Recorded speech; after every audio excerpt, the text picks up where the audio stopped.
Now let me tell you the backstory, including a rather contentious bill that there is someone now who's emerging as the person who's calling the shots at the moment.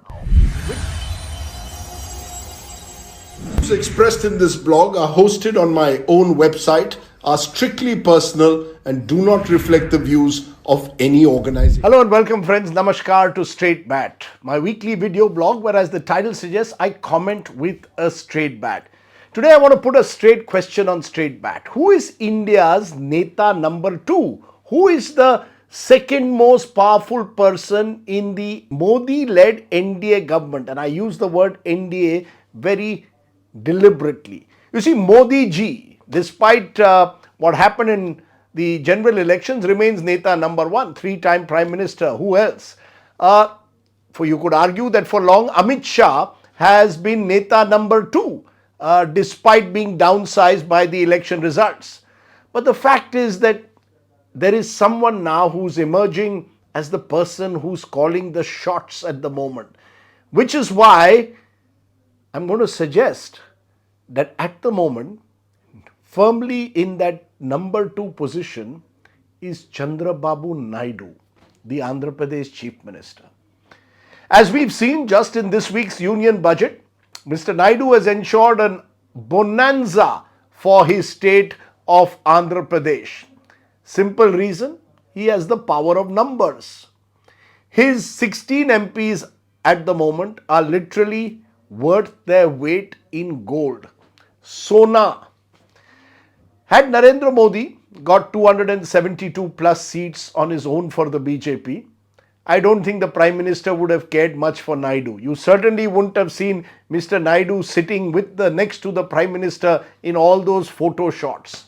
The fact is that Prime Minister Modi now needs Chandrababu Naidu more than ever, which is why all the photo ops have Chandrababu Naidu in front row. Now let me tell you the backstory.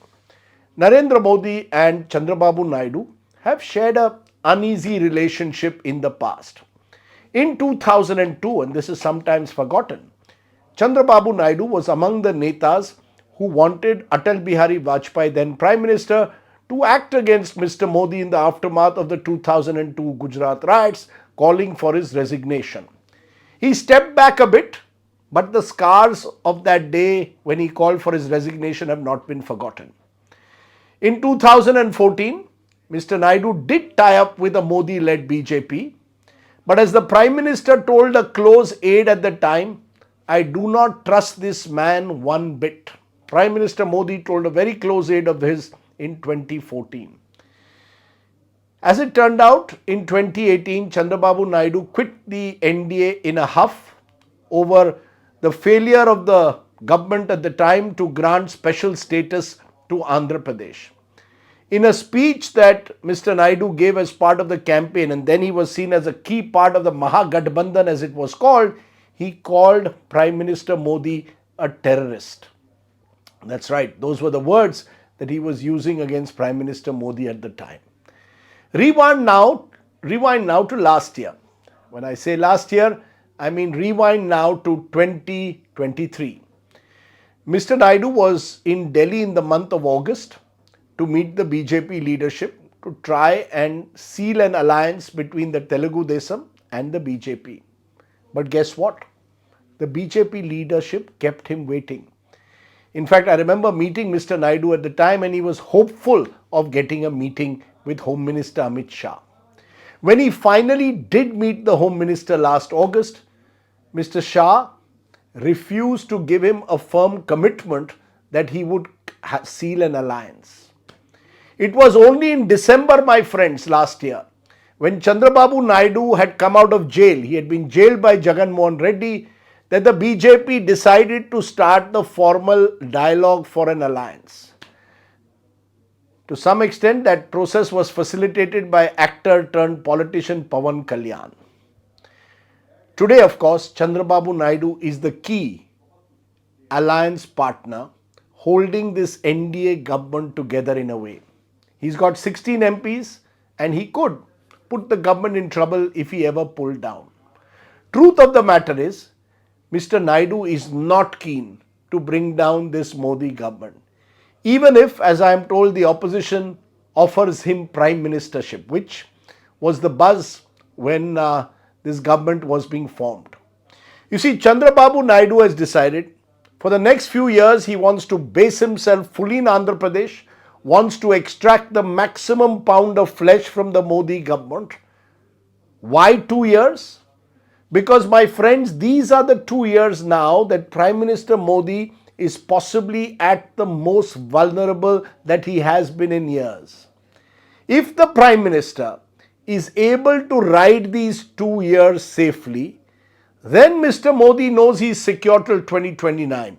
It's the spate of state elections and the rumblings in his party in the next 2 years which are going to be critical for his future. Which is why Mr. Chandrababu Naidu, who's a very astute politician, has decided to strike now. At the moment, Mr. Naidu knows he is like a blue chip stock that the Modi government has to have in their portfolio. And Mr. Naidu, like a good stockholder, knows how to leverage his position. That's why Chandrababu Naidu did not bargain hard for any lucrative ministries. He didn't even want the Lok Sabha Speaker's post. What he wants and what he is getting is monies for Andhra Pradesh, especially for his dream capital of Amravati. You see, the fear that Mr. Naidu and many allies of the BJP have at the moment is what is best called as the use and throw politics of the Modi regime. A good example and a recent example of that is actually that of Jagan Mohan Reddy, Naidu's predecessor as Andhra Pradesh Chief Minister and his great rival in the state. Only a year ago, when, as I said, Mr. Naidu was struggling to get even an appointment with the BJP leadership, Jagan Mohan Reddy had virtually open access to 7 Lok Kalyan Marg, the Prime Minister's residence. Jagan Mohan Reddy's YSRCP had at the time and still has as many as 11 Rajya Sabha MPs, worth their weight in silver if not gold. The BJP needed these 11 MPs at the time to ensure that all bills could be smoothly passed in the Rajya Sabha, including a rather contentious bill that greatly reduced the powers of the Arvind Kejriwal-led Aam Aadmi Party Delhi government.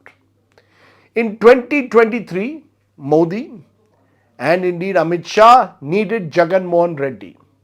But only this week, when Mr. Jagan Mohan Reddy was in Delhi and sought an appointment to meet the Prime Minister and the Home Minister to protest against the attacks that are taking place on his workers in Andhra, for which he blames the Telugu Desam, Jagan Mohan Reddy wasn't given an audience. That's how quickly, my friends, politics turns in this country. Which is why I believe that Chandrababu Naidu at the moment is playing for the short term for these 2 years to secure his financial position, his political position in Andhra Pradesh. He is what I call a Purana Khiladi, an old player. Someone who entered politics way back in the early 1980s, was originally with the Congress, then shifted along with his father-in-law N.T. Ramarao, became part of the Telugu Desam, was a prime organizer of the party, eventually then split away from NTR and became Chief Minister for the first time in 1996. Chandrababu Naidu is someone who knows what alliance building is all about. He is someone who has worked with several governments, from Devagowda to Vajpayee to now Modi. He is not the kind of leader who says too much and reveals his cards too early. He has friends in all parties. He is a well-networked leader. But he is also someone who knows when to strike and when to pull back.